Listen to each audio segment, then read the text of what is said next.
നമസ്കാരം. സൂപ്പർ നോട്ട്സിന്റെ പുതിയൊരു 5am ക്ലബിലേക്ക് ഏവർക്കും സ്വാഗതം. മകളൊരു അടിപൊളി ദിവസം കൂടെ നമ്മൾ സ്റ്റാർട്ട് ചെയ്യാണ്. നല്ല പുതിയ കാര്യങ്ങൾ പഠിച്ചുകൊണ്ട് ഇന്ന് മക്കളെ നമ്മുടെ ഒരു പോസിറ്റീവ് നോട്ട് എന്ന് പറയുന്നത് നിങ്ങളുടെ ഡേ ഇന്ന് സ്റ്റാർട്ട് ചെയ്യേണ്ടത് ഒരു നല്ല മനസ്സോട് കൂടിയിട്ടാണ്. നിങ്ങൾ ഇന്ന് പോസിറ്റീവ് മൈൻഡ് സെറ്റോട് കൂടിയിട്ടാണ് ഇന്നത്തെ ദിവസം ആരംഭിക്കാൻ പോകുന്നത്. ഒരുപാട് ചിന്തകൾ നെഗറ്റീവായിട്ട് നിങ്ങളെ അകറ്റുന്നതിൻ്റെ ഇടയ്ക്ക് മക്കളെ നിങ്ങൾക്ക് പഠിക്കാനുള്ള മോട്ടിവേഷൻ എന്ന് പറയുന്നത് അത് നിങ്ങൾ തന്നെയാണ്. ഈ ലോകത്തിൽ എന്തെങ്കിലും ഒരു മാറ്റം നിങ്ങളിൽ ഉണ്ടാക്കാൻ പറ്റുമെങ്കിൽ അതിന് സാധിക്കുന്നത് നിങ്ങൾക്ക് തന്നെയാണ് മക്കളെ.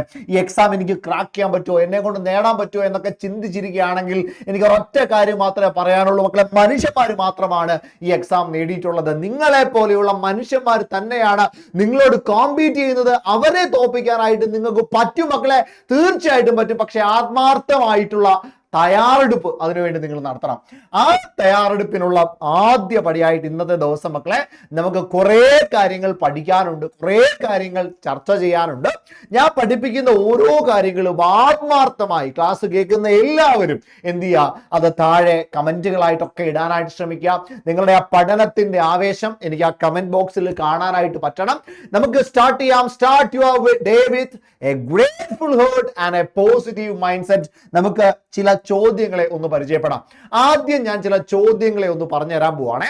ആ ചോദ്യങ്ങളിൽ നിന്ന് നമ്മൾ എന്ത് ചെയ്യാൻ പോവാണ്, കുറച്ച് കോൺസെപ്റ്റുകൾ, കുറച്ച് കാര്യങ്ങൾ ഒന്ന് ഡിറൈവ് ചെയ്ത് പഠിക്കാൻ പോവാണ്. എക്കണോമിക്സിൽ നിന്നുള്ള കിക്കിടിലൻ കുറച്ച് പോയിന്റുകളാണ് ഞാൻ പറഞ്ഞു തരുന്നത് കേട്ടോ. ആദ്യത്തെ നമ്മുടെ 5am ക്ലബിന്റെ ശുഭാരംഭത്തിലെ ആദ്യ ചോദ്യം ഇതാണ്. നമ്മുടെ 2024 നടന്ന ഒരു പരീക്ഷയുടെ ചോദ്യമാണ്. ആധുനിക സാമ്പത്തിക ശാസ്ത്രത്തിന്റെ പിതാവ് എന്നറിയപ്പെടുന്നത് ആരാണ്? നിസ്സാരമായ ചോദ്യമാണ്, എല്ലാവർക്കും അറിയാവുന്ന ചോദ്യമാണ്. സാമ്പത്തിക രംഗം എന്ന് പറയുന്ന ഭാഗത്ത് നിന്ന് ചോദിക്കാവുന്ന, അതായത് നേരിട്ട് സിലബസിൽ പറഞ്ഞിട്ടില്ലാത്തതും എന്നാൽ സിലബസിൽ ഉൾപ്പെടുത്താത്ത ഈ ഒരു പോയിന്റിൽ നിന്ന് ചോദ്യങ്ങൾ വരാവുന്നതുമാണ്. അപ്പൊ അതുകൊണ്ട് ഇവിടുന്ന് പഠിക്കേണ്ട ആവശ്യമുണ്ട് എന്ന് പറഞ്ഞു തരാനാണ് ഞാൻ ഈ ഒരു 5am ക്ലബ് എടുത്തത്. രണ്ടാമത്തെ ചോദ്യം നോക്കിയേ. സാമ്പത്തിക ആസൂത്രണം എന്ന ആശയം ഇന്ത്യ കൈക്കൊണ്ടത് എവിടെ നിന്നാണ്? 2024 ചോദ്യമാണ്. സിമ്പിൾ ചോദ്യം, നിങ്ങൾക്ക് എല്ലാം അറിയാം. പക്ഷെ ഇത്തരത്തിലുള്ള നിസാരമായ ചോദ്യങ്ങൾ എന്ത് ചെയ്യുന്നുണ്ട്, നമ്മുടെ പരീക്ഷകൾക്ക് വരുന്നുണ്ട്. ആദ്യ ചോദ്യത്തിന് ഉത്തരം എന്താണ് നിങ്ങൾക്കറിയാം, താഴെ കമന്റ് ചെയ്തോ. ആദം സ്മിത്ത് ആണോ ആധുനിക സാമ്പത്തിക ശാസ്ത്രത്തിന്റെ പിതാവ്? അല്ലെങ്കിൽ ആൽഫ്രഡ് മാർഷൽ ആണോ ആധുനിക സാമ്പത്തിക ശാസ്ത്രത്തിന്റെ പിതാവ്? അല്ലെങ്കിൽ ലേണൽ റോബിൻസൺ ആണോ അതോ അമർത്യ സെൻ ആണോ? ആരാണ്? നിങ്ങളുടെ അഭിപ്രായം എന്താ? ശരി ഉത്തരം ഏതാ? ഓപ്ഷൻ എ ആണ്, ആദം സ്മിത്ത് ആണ്, സംശയമൊന്നുമില്ല.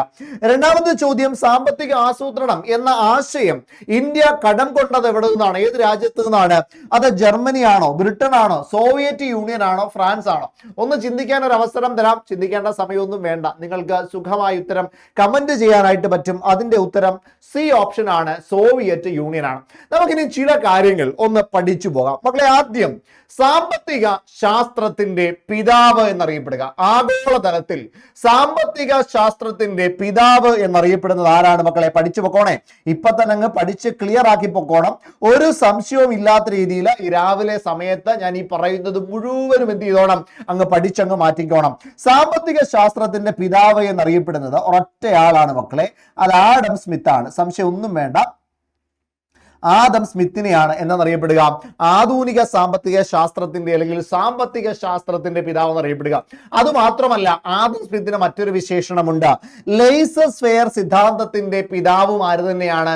ആദം സ്മിത്ത് ആണ്. എന്താണ് ലെയ്സസ് ഫെയർ സിദ്ധാന്തം മക്കളെ? നമ്മുടെ മാർക്കറ്റിൽ ഉണ്ടല്ലോടാ, വിപണിയിൽ ഗവൺമെന്റിന്റെ യാതൊരു ഇന്റർവെൻഷനും ഇല്ലാതെ പൂർണ്ണമായിട്ടും പ്രൈവറ്റ് മേഖല അല്ലെങ്കിൽ പ്രൈവറ്റ് ആയിട്ടുള്ള പ്രൊഡക്ഷൻ മേഖല മാത്രം നിയന്ത്രിക്കുന്ന ഒരു ഇക്കോണമി ഉണ്ടല്ലോ, ആ ഇക്കോണമിയെ കുറിച്ചുള്ള ചിന്തയാണ് ഏതോ ലെയ്സസ് ഫെയർ തിയറി. ഗവൺമെന്റിന്റെ ഇന്റർവെൻഷൻ ഒന്നുമില്ലാത്ത ഒരു മാർക്കറ്റ്, ഒരു ഫ്രീ മാർക്കറ്റ് എൻവയോൺമെന്റിനെ എന്തെന്ന് പറയാം, ലെയ്സസ് ഫെയർ സിദ്ധാന്തം എന്നതുകൊണ്ട് ഉദ്ദേശിക്കുന്നു. അതും ആര് തന്നെയാണ്?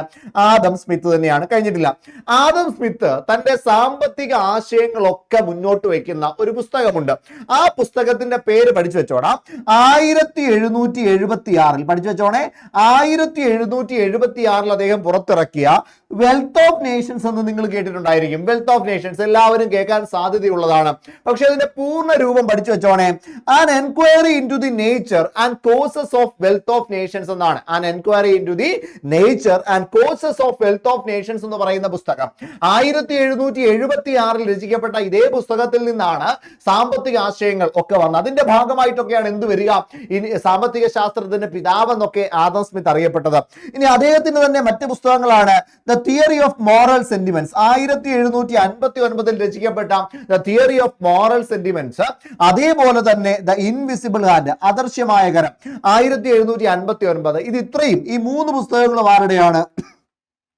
ഇത് 3ഉം ആദം സ്മിത്തിന്റെ തന്നെയാണ്. ക്ലിയർ അല്ലേ മക്കളെ? അപ്പൊ ആദം സ്മിത്ത് എന്ന് പറയുന്നത് സാമ്പത്തിക ശാസ്ത്രത്തിന്റെ പിതാവാണ്.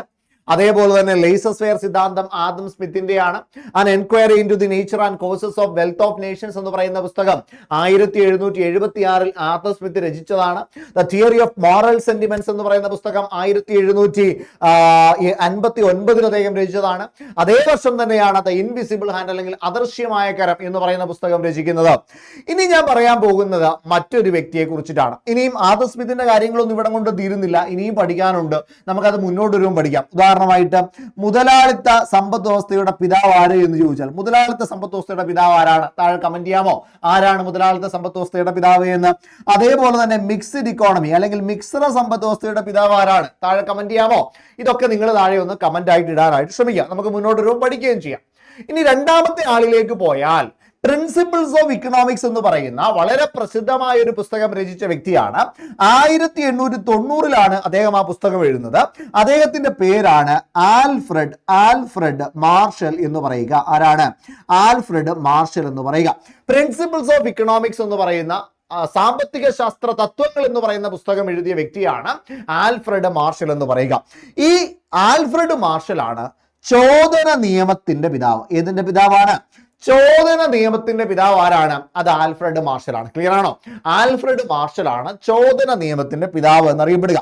ഇനി നോക്കിയേ, ഇതേ ആൽഫ്രഡ് മാർഷൽ പറയുന്ന സിദ്ധാന്തം, അതായത് ലോ ഓഫ് ഡിമാൻഡ് അല്ലെങ്കിൽ ചോദന നിയമത്തിലൂടെ അദ്ദേഹം എന്താണ് പറയുന്നത് എന്നൂടെ കേട്ടുവെച്ചോ. അതായത് മക്കളെ, പ്രൈസും ഡിമാൻഡും ഒരിക്കലും എന്ത് ചെയ്യത്തില്ല, ഒരേപോലെ പോവില്ല എന്നാണ് ലോ ഓഫ് ഡിമാൻഡിലൂടെ ആൽഫ്രഡ് മാർഷൽ പറഞ്ഞു വെക്കുക. പ്രൈസ് കൂടിയാൽ ഡിമാൻഡ് കുറയും, പ്രൈസ് കുറഞ്ഞാൽ ഡിമാൻഡ് കൂടും. That means always price is inversely proportional to demand എന്നാണ് ആര് പറയുന്നത്? ആൽഫ്രഡ് മാർഷൽ പറയുന്നത്. പ്രൈസ് ഒരിക്കലും എന്തല്ല, ഡിമാൻഡിനോട് പ്രൊപ്പോർഷണൽ അല്ല എന്നാണ് ആര് പറയുന്നത്? നമ്മുടെ ആൽഫ്രഡ് മാർഷൽ പറയുന്നത്. അതാണ് ലോ ഓഫ് ഡിമാൻഡ്. അതായത് പ്രൈസ് കൂടി, നമ്മളിപ്പോ സ്വർണത്തിന് വില കൂടുകയാണ്, ശരിയല്ലേ? സ്വർണത്തിന് അടിക്കടി വില കൂടുമ്പോ നമുക്ക് സ്വർണം വാങ്ങാനുള്ള താല്പര്യം കുറയും. ആ താല്പര്യമാണ് എന്ത് എന്നറിയപ്പെടുക? ഡിമാൻഡ് എന്നറിയപ്പെടുക. അപ്പൊ പ്രൈസ് കൂടുന്നുണ്ട്, ഡിമാൻഡ് കുറയുന്നുണ്ട്, പ്രൈസ് കുറയുന്നുണ്ട്, ഡിമാൻഡ് കൂടുന്നുണ്ട്. ഇതിനെ എന്തെന്നാ പറയുന്നേ? ഇതിനെയാണ് ലോ ഓഫ് ഡിമാൻഡ് അല്ലെങ്കിൽ ചോദന നിയമം എന്ന് പറയുക.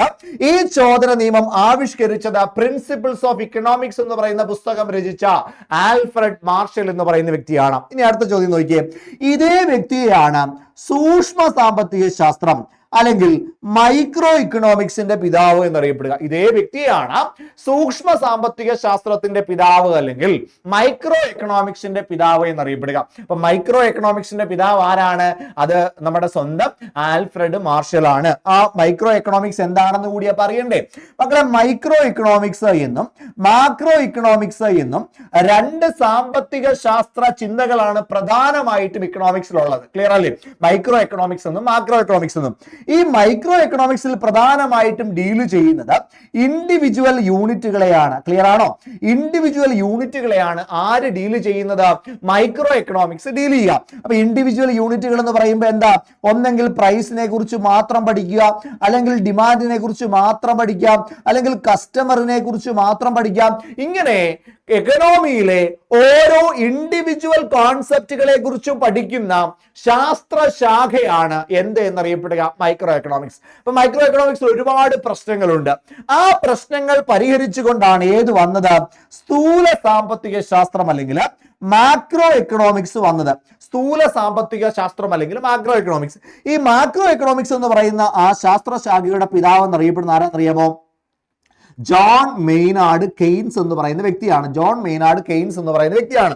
സ്ഥൂല സാമ്പത്തിക ശാസ്ത്രത്തിന്റെ പിതാവ് എന്നറിയപ്പെടുന്ന ആരാണ്? ജോൺ മെയ്നാർഡ് കെയ്ൻസ് എന്ന് പറയുന്ന വ്യക്തിയാണ്. അദ്ദേഹമാണ് കെനേഷ്യൻ സാമ്പത്തിക ശാസ്ത്രമൊക്കെ എന്ത് ചെയ്തത്? കൊണ്ടുവന്നിട്ടുള്ളത്. കെനേഷ്യൻ സാമ്പത്തിക ശാസ്ത്രമൊക്കെ കൊണ്ടുവന്നത് സ്ഥൂല സാമ്പത്തിക ശാസ്ത്രത്തിന്റെ പിതാവ് എന്നറിയപ്പെടുന്ന JM കെയ്ൻസ് അല്ലെങ്കിൽ ജോൺ മെയ്നാർഡ് കെയ്ൻസ് ആണ്. ക്ലിയർ ആണ്? ഇനിയും കൃത്യമായിട്ട് നോക്കിക്കോണേ, എങ്ങനെയാണ് മാക്രോ എക്കണോമിക്സിലേക്ക് വന്നത്? മൈക്രോ എക്കണോമിക്സ് ആയിരുന്നു, അവിടുന്ന് എങ്ങനെയാണ് മാക്രോ എക്കണോമിക്സിലേക്ക് വന്നത്? അതായത് ഇൻഡിവിജ്വൽ കോൺസെപ്റ്റുകളെ കുറിച്ച് പഠിച്ചുകൊണ്ടിരുന്നിടത്ത് നിന്ന് മാറ്റി ബ്രോഡ് കൺസെപ്റ്റുകളെ കുറിച്ച് കുറച്ചുകൂടി വാസ്റ്റ് ആയിട്ട്, കുറച്ചുകൂടി വിസ്തൃതമായിട്ട് പഠിച്ച ശാഖയാണ് മാക്രോ എക്കണോമിക്സ്. കാരണം ഈ മൈക്രോ എക്കണോമിക്സിൽ ഇൻഡിവിജ്വൽ ആയിട്ട് പഠിക്കുമ്പോൾ അവിടുത്തെ എക്കണോമിസ്റ്റുകൾ, ക്ലാസിക്കൽ എക്കണോമിസ്റ്റുകൾ പറഞ്ഞത് ഒരിക്കലും നമ്മുടെ മാർക്കറ്റ് എന്ത് ചെയ്യത്തില്ല, തകർന്നു പോവില്ല.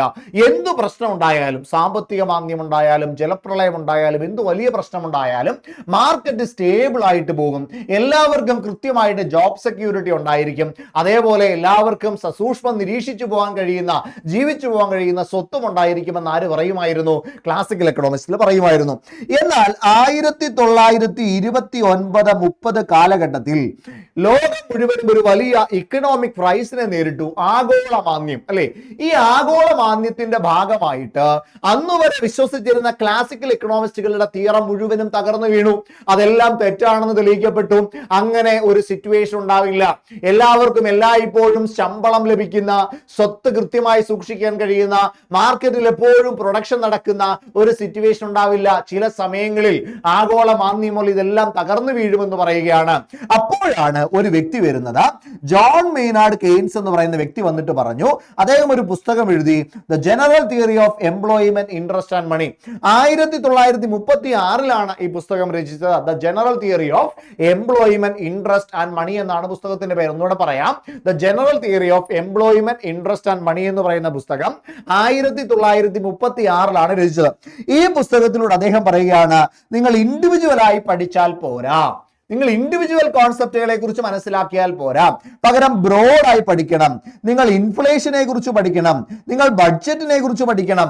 അങ്ങനെ കുറച്ചുകൂടി വിസ്തൃതമായി അതിലെന്തും വരുമടാ, ഇൻഡിവിജ്വൽ കോൺസെപ്റ്റുകൾ ഓരോന്ന് വരും, പ്രൈസ് വരും, ഡിമാൻഡ് വരും. ഇതൊക്കെ എന്ത് ചെയ്യും? ഇതിന്റെ ഭാഗമായിട്ട് വന്നുകൊണ്ടേയിരിക്കും. The general theory of employment, interest and money 1936 ഈ പുസ്തകം രചിച്ചത്. അത് ജോൺ മെയ്നാർഡ് കെയ്ൻസ് ആണ് രചിച്ചതെന്ന് കൂടി ഓർത്തു വെച്ചേക്കുക. ക്ലിയർ അല്ലേ? ഇതിനിടയ്ക്ക് ഒരു കാര്യം പറയാൻ വിട്ടുപോയി. ഇക്കണോമിക് കോൺസിക്വൻസസ് എന്ന് പറയുന്ന ഒരു പുസ്തകം കൂടി ആര് രചിച്ചിട്ടുണ്ട്?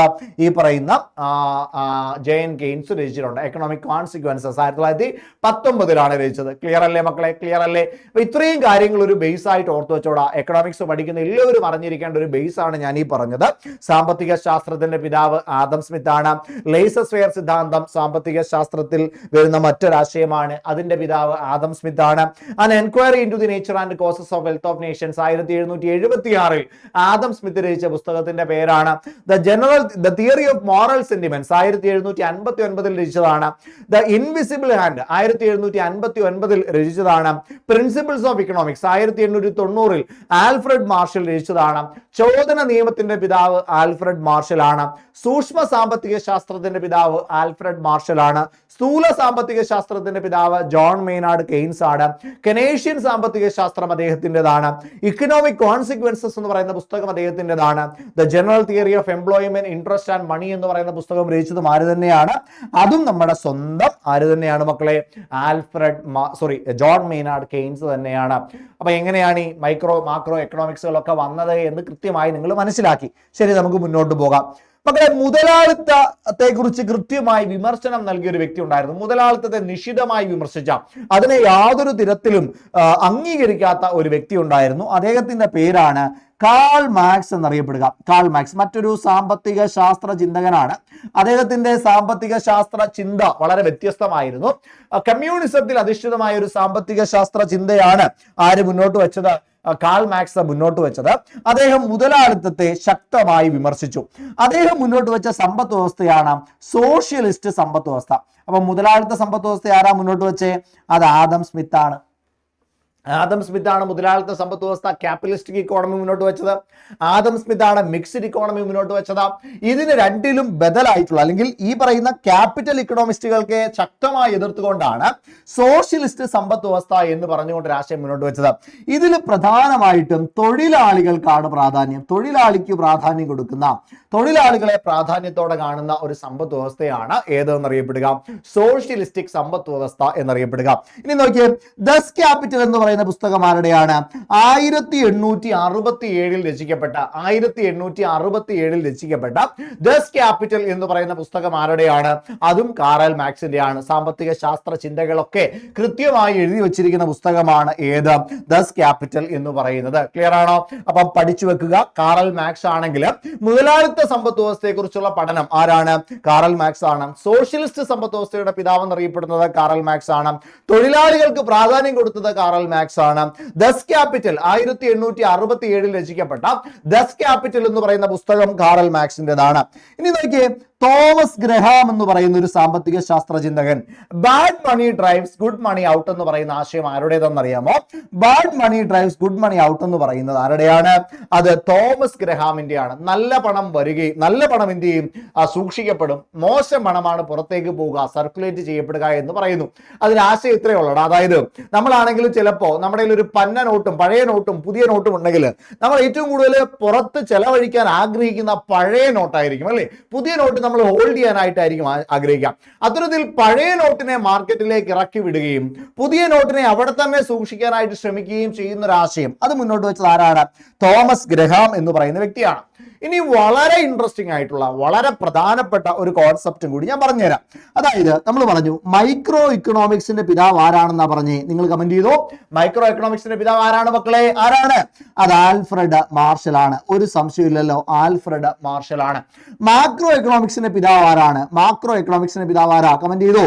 മാക്രോ എക്കണോമിക്സ് JM കെയ്ൻസ് ആണ്. ഒരു സംശയവും വേണ്ട, JM കെയ്ൻസ് ആണ് മക്കളെ. എന്നാൽ മൈക്രോ എക്കണോമിക്സിന് മൈക്രോ എന്ന വേർഡും മാക്രോ എക്കണോമിക്സിന് മാക്രോ എക്കണോമിക്സ് എന്ന വേർഡും നൽകിയത് ആരല്ല? ആ പദങ്ങൾ കോൺട്രിബ്യൂട്ട് ചെയ്ത ആരല്ല? അത് നമ്മുടെ ജോൺ മെയ്നാർഡ് കെയ്ൻസും അല്ല, ആൽഫ്രഡ് മാർഷലും അല്ല. പിന്നെ ആരാണെന്ന് അറിയാമോ?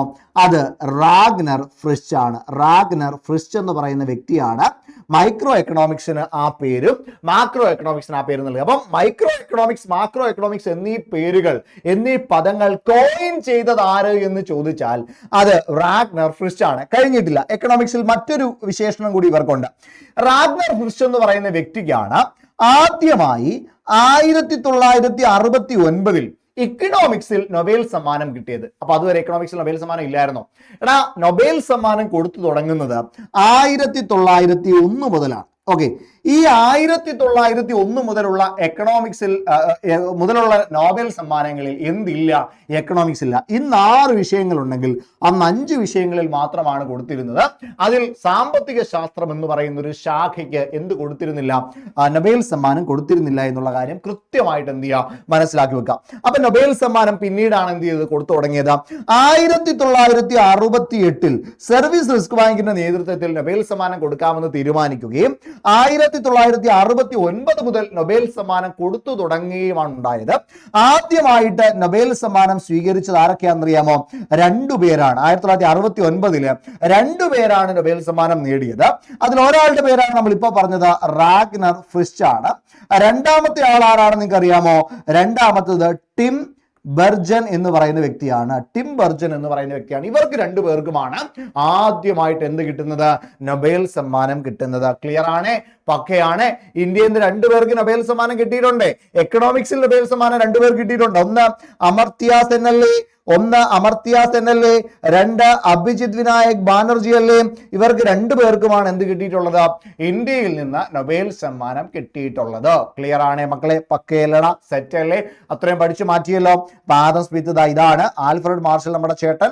ലയണൽ മെസ്സി ഓക്കെ കുട്ടപ്പനായിട്ടിരിക്കുന്നതാണോ? സെറ്റാണ്. പടങ്ങളും കൂടി ജസ്റ്റ് ഒന്ന് മനസ്സിൽ പതിപ്പിച്ചു വെച്ചോ. ഇനി ചില നിർവചനങ്ങളാണ് പറയുന്നത്. ചില നിർവചനങ്ങൾ ആദം സ്മിത്ത് നൽകിയ നിർവചനം എന്താ? സമ്പത്തിനെ കുറിച്ചുള്ള പഠനമാണ് സാമ്പത്തിക ശാസ്ത്രം എന്ന് പറഞ്ഞത് ആരാണ്? സമ്പത്തിനെ കുറിച്ചുള്ള പഠനമാണ് സാമ്പത്തിക ശാസ്ത്രം എന്ന് പറഞ്ഞത് ആദം സ്മിത്ത് ആണ്. പറഞ്ഞ മക്കളെ, സമ്പത്തിനെ കുറിച്ചുള്ള പഠനമാണ് സാമ്പത്തിക ശാസ്ത്രം എന്ന് പറഞ്ഞത് ആര് എന്ന് ചോദിച്ചാൽ അത് ആദം സ്മിത്ത് ആണ്. ഇനി നോക്കിയേ, കാറൽ മാർക്സ് എന്താ പറഞ്ഞേ? തൊഴിലാളികൾക്ക് പ്രാധാന്യം കൊടുത്ത വ്യക്തി ആരാണ്? അത് കാറൽ മാർക്സ് ആണ്. തൊഴിലാളികൾക്ക് പ്രാധാന്യം.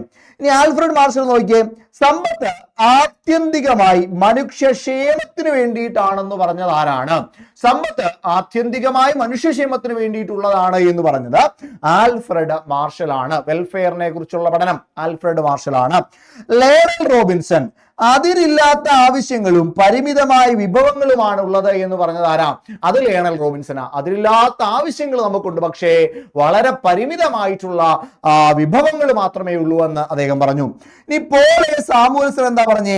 മികച്ച സാമ്പത്തിക ആസൂത്രണത്തിന്റെയും ശരിയായ വിഭവ വിനിയോഗത്തിന്റെയും ഫലമാണ് സാമ്പത്തിക ഭദ്രത എന്ന് പറഞ്ഞത് ആരാണ്? അത് പോൾ എ സാമുവൽസൺ ആണ്. സാമ്പത്തിക ഭദ്രത.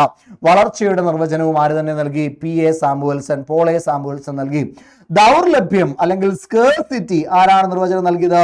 അത് ലേണൽ റോബിൻസൺ ആണ്. ലേണൽ റോബിൻസൺ ആണ് എന്തിന് നിർവചനം നൽകിയത്? ദൗർലഭ്യം അല്ലെങ്കിൽ സ്കേർസിറ്റിക്ക് നിർവചനം നൽകിയത്. ക്ലിയർ ആണോ? അപ്പൊ ആദം സ്മിത്ത് സമ്പത്തിനെ കുറിച്ചുള്ള പഠനം, കാറൽ മാർക്സ് തൊഴിലാളികൾക്ക് പ്രാധാന്യം, ആൽഫ്രഡ് മാർഷൽ മനുഷ്യക്ഷേമത്തിന് പ്രാധാന്യം, ലേണൽ റോബിൻസൺ അതിരില്ലാത്ത ആവശ്യങ്ങളും അതേപോലെ തന്നെ പരിമിതമായ വിഭവങ്ങളും എന്ന് പറഞ്ഞത് ആരാണ്? ലേണൽ റോബിൻസൺ ആണ്. പോൾ എ സാമുവൽസൺ മികച്ച സാമ്പത്തിക ഭദ്രതയ്ക്ക് വേണ്ടിയിട്ടുള്ള പഠനങ്ങൾ പറഞ്ഞതാരാ? പോൾ എ സാമുവൽസൺ ആണ്. പോൾ എ സാമുവൽസൺ ആണ് വളർച്ചയുടെ നിർവചനം നൽകിയത്. ദൗർലഭ്യത്തിന്റെ നിർവചനം നൽകിയത് ആരാണ്? അത് ലേണൽ റോബിൻസൺ ആണ്. ലേണൽ റോബിൻസൺ ആണ്. ക്ലിയർ ആണ്? പക്കയാണ് മക്കളെ? സെറ്റല്ലടാ? ഓക്കെ ആണ്. ഇനി നോക്കിയാടാ, ഇനി മറ്റൊരു കോൺസെപ്റ്റ് നോക്കി. എക്കണോമിയിലുള്ള ഏറ്റവും പ്രധാനപ്പെട്ട 3 പ്രശ്നങ്ങളാണ് എന്തുൽപാദിപ്പിക്കണം, നോക്കിയോ, എന്തുൽപാദിപ്പിക്കണം, എങ്ങനെ ഉൽപ്പാദിപ്പിക്കണം, ആർക്ക് വേണ്ടി ഉൽപ്പാദിപ്പിക്കണം. ഈ 3 പ്രശ്നങ്ങളെ അടിസ്ഥാനപ്പെടുത്തിയിട്ടാണ് ഇക്കോണമി പോകുന്നത്. ഈ 3 പ്രശ്നങ്ങളുടെ സൊല്യൂഷൻ കാണുക എന്നുള്ളതാണ് ഇക്കോണമിയുടെ ഏറ്റവും പ്രധാനപ്പെട്ട കാര്യം. അവിടുത്തെ പ്രൊഡക്ഷനും കാര്യങ്ങളും എല്ലാം നടക്കുന്നത് ഈ 3 പ്രശ്നങ്ങളുടെ സൊല്യൂഷൻ കണ്ടെത്തിക്കൊണ്ടായിരിക്കും. ആ ഒരു കാര്യം കൂടി എന്ത് ചെയ്തേക്കാം, ഒന്ന് ഓർത്ത് വെച്ചേക്കാം. ബേസിക് ഇക്കണോമിക് പ്രോബ്ലംസ്, ഇത് നമ്മുടെ SCERT-യിലുള്ള പോയിന്റ്സ് ആണ് കേട്ടോ. ഇതൊക്കെ SCERT-യിലുള്ള പോയിന്റ്സ് ആണ്. അപ്പോൾ ആ SCERT-യിലുള്ള പോയിന്റ്സ് കൂടി കണക്ട് ചെയ്തുകൊണ്ടാണ് പോവുക. അപ്പം ബേസിക് ആയിട്ട് 3 പ്രധാന പ്രശ്നങ്ങളാണ് നമ്മുടെ ഇക്കോണമിയിലുള്ളത്. എന്തുൽപാദിപ്പിക്കണം, എങ്ങനെ ഉൽപ്പാദിപ്പിക്കണം, ആർക്ക് വേണ്ടി ഉൽപ്പാദിപ്പിക്കണം. ഇനി ഈ പറയുന്ന ഉൽപ്പാദനം പ്രധാനമായിട്ടും ഉൽപാദന ഘടകങ്ങളെ അടിസ്ഥാനമാക്കിയിരിക്കും. ഫാക്ടേഴ്സ് ഓഫ് പ്രൊഡക്ഷൻ എന്ന് പറഞ്ഞുകൊണ്ട് പ്രധാനമായിട്ടും 4 ഫാക്ടേഴ്സ് ഓഫ് പ്രൊഡക്ഷൻ ഉണ്ട്. ആ ഫാക്ടേഴ്സ് ഓഫ് പ്രൊഡക്ഷൻ ആണ് ഇവിടെ കിടക്കുന്ന ഭൂമി, തൊഴിൽ, മൂലധനം, സംഘാടനം. ഭൂമി, തൊഴിൽ, മൂലധനം, സംഘാടനം. ഈ 4 പ്രധാനപ്പെട്ട ഫാക്ടേഴ്സ് ഓഫ് പ്രൊഡക്ഷനെ അടിസ്ഥാനപ്പെടുത്തിക്കൊണ്ടാണ് ഒരു പ്രോഡക്റ്റ് എന്ത് ചെയ്യപ്പെടുന്നത്, നിർമ്മിക്കപ്പെടുന്നത്. ഇപ്പം ലാൻഡ്, ഒരു ലാൻഡ് എന്ന് പറയുന്നത് ചിലപ്പോൾ അവിടെ റോ മെറ്റീരിയൽ ആയിട്ടായിരിക്കും ഉപയോഗിക്കുന്നത്, ചിലപ്പോൾ റോ മെറ്റീരിയൽ ആയിരിക്കാം. ഇനി അല്ലാന്നുണ്ടെങ്കിൽ ചിലപ്പോൾ അത് ലാൻഡായിട്ട്, സ്ഥലമായിട്ട് തന്നെ ആയിരിക്കാം കൺസിഡർ ചെയ്യുക. അപ്പം ലാൻഡ് എന്ന് പറയുന്നത് ഒരു ഘടകമാണ്. ഇനി അടുത്ത് നോക്കിയേ, ലേബർ, തൊഴിലാളി, അല്ലെ, തൊഴിലാളികൾ ഉണ്ടെങ്കിലേ പ്രൊഡക്ഷൻ നടക്കുകയുള്ളൂ, അല്ലാതെ പ്രൊഡക്ഷൻ നടക്കില്ല. അടുത്ത് നോക്കിയേ, മൂലധനം, ക്യാപിറ്റൽ. പ്രൊഡക്ഷൻ നടക്കണമെങ്കിൽ അവിടെ എന്ത് വേണം? ക്യാപിറ്റൽ വേണം. മെഷീനറീസ് വാങ്ങിക്കാനും മറ്റുമൊക്കെയുള്ള ക്യാപിറ്റൽ. ഇനി അടുത്ത് നോക്കിയേ, സംഘാടനം അല്ലെങ്കിൽ എന്താ, ഓൺടർപ്രണർഷിപ്പ്. ഇതിനെല്ലാം കൂട്ടി യോജിപ്പിക്കാനായിട്ടുള്ള ഒരു ഓൺടർപ്രണർ ഉണ്ടായിരിക്കണം. ഇത് 4 കൂടി ചേരുമ്പോഴാണ് എന്തുണ്ടാവുക? പ്രൊഡക്ഷൻ ഉണ്ടാവുക. പക്ഷേ ഇതിൽ 2 എണ്ണമാണ് ആക്റ്റീവ്, 2 എണ്ണം ഇനാക്റ്റീവ് ആണ്. അതായത് സ്വയം പ്രവർത്തിക്കാൻ കഴിയുന്നത് ഒന്ന് ലേബറിനാണ്, ലേബർ ആക്റ്റീവാണ്. അതേപോലെ തന്നെ ഓൺടർപ്രണർ, അതും ആക്റ്റീവാണ്. എന്നാൽ ഈ 2 ആക്റ്റീവ് എൻറ്റിറ്റികളുടെ സഹായത്തോടു കൂടി മാത്രമേ ലാൻഡിന് പ്രവർത്തിക്കാൻ കഴിയൂ. കാരണം ലാൻഡ് ഇനാക്റ്റീവാണ്. ക്യാപിറ്റലും എന്താണ്? ക്യാപിറ്റലും ഇനാക്റ്റീവാണ്. സ്വയമേവ ഒന്നും ചെയ്യാൻ കഴിയില്ല. അതിന് മറ്റെന്തെങ്കിലും ഒരു സഹായത്തോടു കൂടി മാത്രമേ കഴിയാൻ കഴിയുള്ളൂ. അതാണ് ആക്റ്റീവ് ആയിട്ടുള്ളതിൻ്റെ ഹെൽപ്പോടു കൂടി മാത്രമേ പ്രവർത്തിക്കാൻ കഴിയൂ. ഈ ഓരോന്നിനും ഓരോ എന്തുമുണ്ട്, ഓരോന്നിനും ഓരോ റിട്ടേണുമുണ്ട്. ഇപ്പം ലാൻഡിൻ്റെ റിട്ടേൺ ആണ് പാട്ടം, ലേബറിൻ്റെ റിട്ടേൺ ആണ് വേതനം, ദെൻ മൂലധനത്തിൻ്റെ റിട്ടേൺ ആണ് പലിശ, സംഘാടനത്തിൻ്റെ റിട്ടേൺ ആണ് ലാഭം എന്ന് പറയുക. ഈ ഓരോന്നും ചേരുന്നതാണ് ഫാക്ടർ കോസ്റ്റ്. ഫാക്ടർ കോസ്റ്റ് എന്ന് പറഞ്ഞാൽ റെൻറ്റ് വരുന്നുണ്ട്, വേജ് വരുന്നുണ്ട്, ഇൻട്രസ്റ്റ് വരുന്നുണ്ട്, അതേപോലെ തന്നെ പ്രോഫിറ്റും വരുന്നുണ്ട്. ഈ 4 കാര്യങ്ങൾ ചേർന്നുകൊണ്ടാണ് ഫാക്ടർ കോസ്റ്റ് എന്ന് പറയുന്ന ഒരു പ്രോഡക്റ്റ് ഉണ്ടാകുന്നത്. ഇനി മാർക്കറ്റ് പ്രൈസിലേക്ക് വരുമ്പോൾ അവിടെ എന്തും കൂടി വരും, നെറ്റ് ഇൻഡയറക്റ്റ് ടാക്സും കൂടി വരും. നെറ്റ് ഇൻഡയറക്റ്റ് ടാക്സും കൂടി വന്നെങ്കിൽ മാർക്കറ്റ് പ്രൈസ് വരും. കാരണം മാർക്കറ്റിലേക്ക് ഇറങ്ങുമ്പോഴാണ് ടാക്സ് വരിക. അവിടെ എന്തും കൂടി വരും, നെറ്റ് ഇൻഡയറക്റ്റ് ടാക്സും കൂടി വരും. അല്ല എങ്കിൽ ഫാക്ടർ കോസ്റ്റിൽ ഇത്രയും ഘടകങ്ങളാണ് ഉള്ളത് എന്ന് കൂടി ഒന്ന് ഓർത്ത് വെച്ചേക്കാം. വളരെ സിമ്പിളായിട്ടാണ് ഞാൻ പറയുന്നത്. ഈ പോയിന്റുകൾ ഒരിക്കലും എന്ത് ചെയ്യരുത്, നിങ്ങൾ ഒഴിച്ചുകൂടാനാവാത്ത രീതിയിൽ പഠിച്ചു വെച്ചേക്കണം കേട്ടോ. ഇനി മറ്റൊന്ന് സമ്പദ് വ്യവസ്ഥകളാണ്. നമ്മുടെ രാജ്യത്തെ ലോകത്ത് പ്രധാനമായിട്ട് 3 തരത്തിലുള്ള സമ്പദ് വ്യവസ്ഥകളാണുള്ളത്. 1 മുതലാളിത്ത സമ്പദ് വ്യവസ്ഥ, 2 സോഷ്യലിസ്റ്റ് സമ്പദ് വ്യവസ്ഥ, 3 മിശ്ര സമ്പദ് വ്യവസ്ഥ. മുതലാളിത്ത സമ്പദ് വ്യവസ്ഥ, സോഷ്യലിസ്റ്റ് സമ്പദ് വ്യവസ്ഥ, മിശ്ര സമ്പദ് വ്യവസ്ഥ. മക്കളെ, മുതലാളിത്ത സമ്പദ് വ്യവസ്ഥ എന്ന് പറഞ്ഞാൽ ക്യാപിറ്റലിസം നിൽക്കുന്ന സ്ഥലമാണ്. അതായത് മുതലാളിമാർക്ക്, പ്രൈവറ്റ് എൻറ്റിറ്റികൾക്കാണ് അവിടെ ഏറ്റവും കൂടുതൽ പ്രാധാന്യമുള്ളത്. അതിൻ്റെ പിതാവ് എന്നറിയപ്പെടുന്നത് ആരാണ്? അത് ആദം സ്മിത്ത് ആണ്. ഓക്കെ, ആദം സ്മിത്ത് ആണ് ക്യാപിറ്റലിസ്റ്റിക് ഇക്കോണമിയുടെ പിതാവ്. ഇനി മിശ്ര സമ്പദ് വ്യവസ്ഥയുടെ പിതാവ് ആര് തന്നെയാണ്? അതും ആദം സ്മിത്ത് തന്നെയാണ്. പ്രധാനമായിട്ടും മുതലാളിത്ത സമ്പദ് വ്യവസ്ഥയിൽ USA പോലെയുള്ള, കാനഡ പോലെയുള്ള ആളുകളായിരിക്കും എവിടെ നിൽക്കുക, മുതലാളിത്ത സമ്പദ് വ്യവസ്ഥയിൽ പ്രധാനമായിട്ടും ഉണ്ടാവുക. എന്നാൽ മിശ്ര സമ്പദ് വ്യവസ്ഥ എന്ന് പറഞ്ഞാൽ മുതലാളിത്തത്തിൻ്റെയും സോഷ്യലിസത്തിൻ്റെയും കൂടി ഒരു മിശ്രിതമാണ്. സോഷ്യലിസ്റ്റ് സമ്പദ് വ്യവസ്ഥയുടെ പിതാവ് കാൾ മാർക്സ് ആണ്. പ്രധാനമായിട്ടും USSR പോലെയുള്ള, ക്യൂബയെ പോലുള്ള രാജ്യങ്ങളാണ് എന്തിൽ വരിക, സോഷ്യലിസ്റ്റിക് ഇക്കോണമിയിൽ വരിക. മുതലാളിത്ത സമ്പദ് വ്യവസ്ഥയുടെയും സോഷ്യലിസ്റ്റ് സമ്പദ് വ്യവസ്ഥയുടെയും കൂടി ഒരു മിക്സറാണ് എന്തിൽ വരുന്നത്, മിശ്ര സമ്പദ് വ്യവസ്ഥയിൽ വരിക. അത് ആദം സ്മിത്ത് ആണ് മിശ്ര സമ്പദ് വ്യവസ്ഥയുടെ പിതാവ് എന്ന് എന്ത് ചെയ്തേക്കുക, ജസ്റ്റ് ഒന്ന് ഓർത്ത് വെച്ചേക്കുക. ഓക്കെ അല്ലേ? അപ്പോൾ ആ രീതിയിലാണ് മിശ്ര സമ്പദ് വ്യവസ്ഥ വരുന്നത് എന്നുള്ള കാര്യം കൂടി ഒന്ന് ഓർത്ത് വെച്ചേക്കുക. ക്ലിയർ ആണ്? ഇനി വികസിത, വികസ്വര, അവികസിത രാജ്യങ്ങൾ എന്ന് പറയുന്ന ഒരു കാറ്റഗറിയും കൂടി ഉണ്ട്. അതായത് നമ്മുടെ ജീവിത നിലവാരവും അതേപോലെ തന്നെ GDP, നാഷണൽ ഇൻകം ഒക്കെ കൂടി നിൽക്കുന്ന രാജ്യങ്ങൾ, ആളോഹരി വരുമാനമൊക്കെ കൂടി നിൽക്കുന്ന രാജ്യങ്ങൾ വികസിത രാജ്യങ്ങളാണ്. USA ഒക്കെ അതിന് എക്സാമ്പിളാണ്. ഇനി വികസ്വര രാജ്യങ്ങൾ എന്ന് പറഞ്ഞാൽ എന്താ, വികസിച്ചു കൊണ്ടിരിക്കുന്ന രാജ്യങ്ങൾ. ഇന്ത്യ ഒരു എക്സാമ്പിളാണ്. അതായത് മോഡറേറ്റ് ലെവലിൽ എന്തുണ്ടാവും, ഈ പറയുന്ന GDP ഉണ്ടാവും, നാഷണൽ ഇൻകം ഉണ്ടാവും, ആളോഹരി വരുമാനം ഉണ്ടാവും, ജീവിത നിലവാരം ബെറ്റർ ആയിരിക്കും. ഒരു വളർന്നുകൊണ്ടിരിക്കുന്ന രാജ്യങ്ങളെയാണ് വികസ്വര രാജ്യങ്ങൾ. ആ വികസിത രാജ്യങ്ങൾ എന്ന് പറഞ്ഞാൽ യാതൊരു തരത്തിലും വികസനമില്ലാത്ത രാജ്യങ്ങൾ, സൊമാലിയ പോലെയുള്ള രാജ്യങ്ങളൊക്കെയാണ് ഇവിടെ വരിക, ആ വികസിത രാജ്യങ്ങളിൽ വരിക എന്ന് കൂടി ഒന്ന് ഓർത്ത് വെച്ചേക്കാം. പ്രധാനമായിട്ടും ഈ 3 ക്ലാസിഫിക്കേഷൻസ് ആണ് അവിടെ ഉള്ളത്. ആ ഒരു കാര്യം കൂടെ ഒന്ന് ഓർത്ത് വെച്ചേക്കാം. ഓക്കെ, അപ്പോൾ ഇത്രയും കാര്യങ്ങളാണ് നമ്മൾ ഇന്ന് ചർച്ച ചെയ്തത്. കുറേ പോയിന്റുകൾ നമ്മൾ പറഞ്ഞു പോയിട്ടുണ്ട്. ഇതെല്ലാം മക്കളെ പഠിച്ചു വെച്ചോ, വളരെ ഇമ്പോർട്ടൻ്റ് ആണ്. ഇന്നത്തെ ദിവസം മുഴുവൻ നിങ്ങൾക്ക് ഒരു ഉഷാറാവുന്ന രീതിയിലാണ് ഈ പോയിന്റുകളെല്ലാം തന്നത്. ഒരു ചോദ്യം കൂടെ ചെയ്ത് നമുക്ക് അവസാനിപ്പിക്കാം. ഒരു സമ്പദ് വ്യവസ്ഥ അഭിമുഖീകരിക്കുന്ന അടിസ്ഥാന സാമ്പത്തിക പ്രശ്നങ്ങളിൽ ഉൾപ്പെടാത്തത് നമ്മൾ ഓൾറെഡി പറഞ്ഞതാണ്. നിങ്ങൾ ഉത്തരം താഴെ കമന്റ് ചെയ്യണേ. എന്തുൽപ്പാദിപ്പിക്കണമെന്നാണോ, എപ്പോൾ ഉൽപ്പാദിപ്പിക്കണമെന്നാണോ, എങ്ങനെ ഉൽപ്പാദിപ്പിക്കണമെന്നാണോ, ആർക്ക് വേണ്ടി ഉൽപ്പാദിപ്പിക്കണമെന്നാണ് ഉത്തരം താഴെ കമന്റായിട്ട് രേഖപ്പെടുത്താൻ ശ്രമിക്കുക. ഇന്നത്തെ ഒരു ദിവസം മുഴുവനും ഒരുപാട് കാര്യങ്ങൾ നിങ്ങൾക്ക് പഠിക്കാനായിട്ട് പറ്റട്ടെ. എല്ലാ ആശംസകളും നേരുന്നു. നമുക്ക് അടുത്ത ദിവസം മറ്റൊരു 5 AM Club എപ്പിസോഡുമായിട്ട് കാണാം. Thank you so much.